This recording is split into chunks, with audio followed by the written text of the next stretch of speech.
What's up, everybody? Welcome back to another edition of Sit Down Saturday, and today we are going to be doing a versus between the BadCube, Backland, and the Fanstoys Aussie to get to the bottom of that, because we kind of do it here. It's a tradition here, so we're going to continue to do it. And maybe next week we can get back to some sort of discussion topic, but there's not a lot out there. I do have a couple things that I want to address, but it might require some pretty significant digging on my part. Anyway, if you're at BotCon, I hope you're enjoying the show. Shout out to Hanny for getting that interview in with me last week. Little bit of housekeeping to do this week, though, however. The MMC DZEF, a lot of people were saying, are you going to compare it with the Planet X? Like, no, I'm not. I don't usually compare Masterpiece stuff with Chug stuff. Like, they're not trying to do the same thing. I'm pretty sure that the Planet X is trying to be an MP-styled IDW character, and the MMC is trying to be a more Chug-scaled IDW-styled representation of the character, so it's not really fair to compare the two. I think that they're different. So I won't be comparing them. I thought it was very strange of the amount of requests of that. Maybe I'm wrong about the scale, but I always thought that the Planet X was kind of shooting for MP. Seemed that way anyway. And then there was the Aussie review, and I missed the ankle rockers. There is a small ankle rocker. I did mention that the toe basically operates as an ankle rocker. It actually gets you more of an ankle rocker than the small ankle rockers on the figure. So I will be more so using them than the actual ankle rockers, but I did miss it. Then there was a lot of people criticizing my review that I wasn't critical about the paint scratching, which I specifically state at the end of the review that Fanstoys should be well beyond this by now. And then the fingers being on a base pen knuckle with typewriter fingers, but I always give the mini bots a pass on that. They're smaller fingers, so it's less fiddly if they're just stuck in that. I don't know, y'all are weird sometimes. Anyway,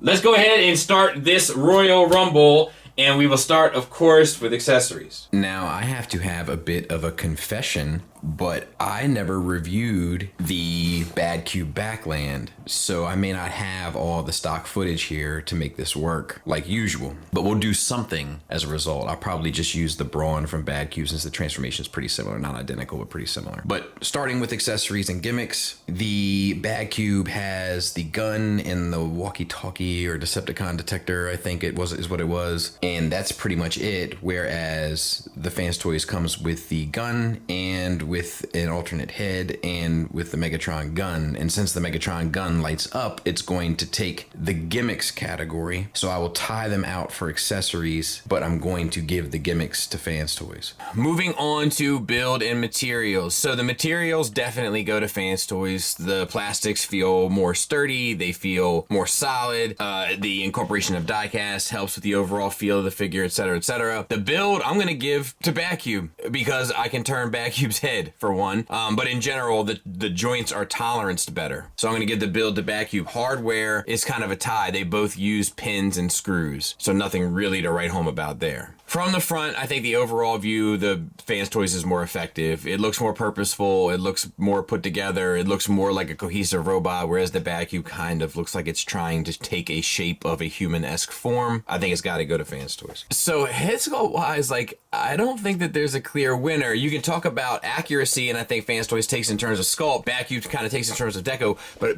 my BadCube has repro labels applied, so I think that the eyes are actually paint, but I can't even be 100% sure about that. Like, the two little blue squares are repro labels, so they don't count for accents. I just don't think there's anything significantly better or worse about the other, except for the paint, which Fanstoys does definitely take. From the side, I think it's kind of a wash. You don't get to see as much of the Fanstoys face, but I don't think that that makes it look like inherently better or worse. I think it's kind of even there, so nothing really to write home about. As for the chest, from the front, isolated, I think it's kind of a tie. The paint, obviously, Fanstoys takes. Once again, they're going to take the paint and everything pretty much. But the overall aesthetics, the Fanstoys is cleaner and sleeker, but I don't think that necessarily makes it look better. The BadCube kind of takes some shorts and apply sculpting that belongs to the pelvis up into the chest, but I don't think it makes the chest look bad. They'll end up losing points for the pelvis later, but I think they tie from the front. From the side, I think the sculpt work is better on the BadCube. The paint is obviously better on the Fanstoys, but like the sculpt, I like the little extra kind of details down in the flank of the BadCube, and the Fanstoys doesn't have any of that. It's just kind of basic, and as a result, I prefer the BadCube.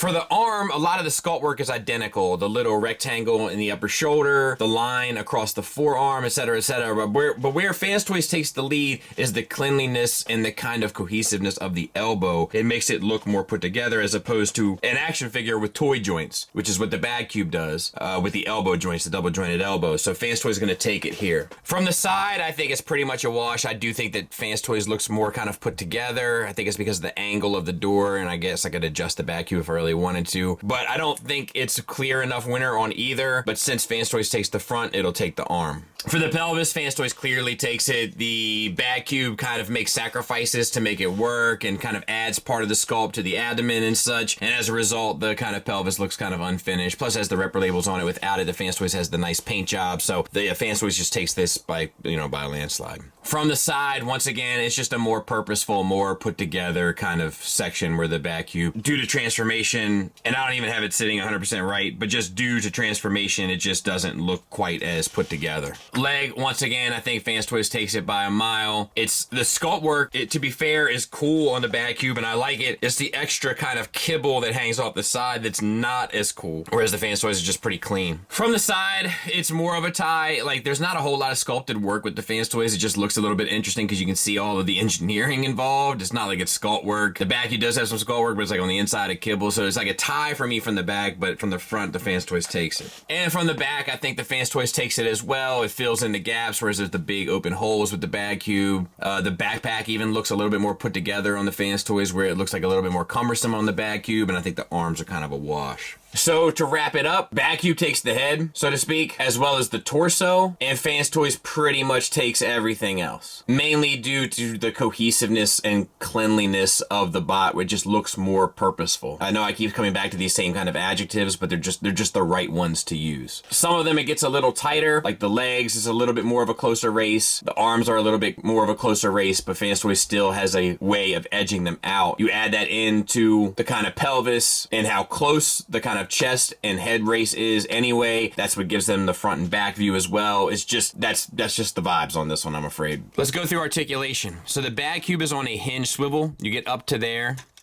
you get a little bit down, you even get the swivel. The Fanstoys is just on a swivel. The whole casing moves, but it doesn't move a whole ton, and I can't get the head to move inside. Shoulders, past 90 degrees, soft ratcheted 360 around. That doesn't count as hardware, by the way. Fanstoys, 90 degrees, tension 360 around. Bicep swivel, bicep swivel. Double jointed elbow for the full run, single jointed elbow for 90 degrees. Wrist swivel with fingers on a base pin knuckle. Wrist swivel with fingers on a base pin knuckle. Waist swivel with an ab crunch, technically.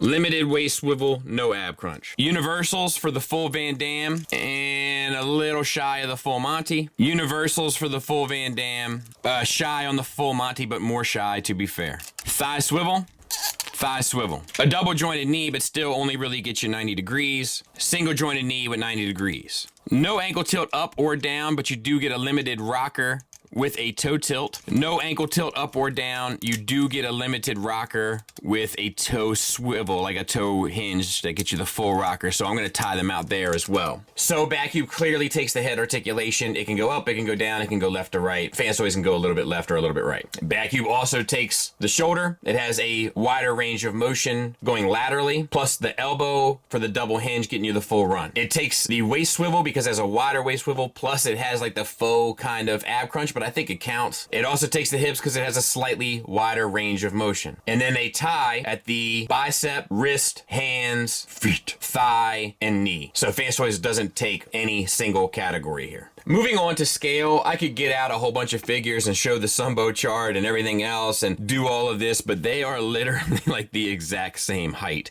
So I just don't, like, they're a tie. There's just, like, even, like, a lot of other things. Like, even, like, their chest line is pretty much the same. Their shoulder line is pretty much the same. Even their knee line is pretty much the same. You know, there's just the only thing that's different is their waistline, but that's not really talking about scale as much as it is proportions. So I'm going to tie them out there. Transformation-wise, this is just one of those eras that you may not understand or be familiar with if you're new to this, but BadCube was kind of known for being a bad cube. It was literally like a play on words for some of their transformations and engineering was just not user-friendly, not fun or enjoyable in any way, shape, or form, and often made you want to throw it against the wall. Now, Fanstoys has a fair share of that as well throughout his career, but not this one. This one's pretty straightforward, and as a result, Fanstoys is going to take the transformation, which I love to see, because I do think they've been vastly improving on that in recent years.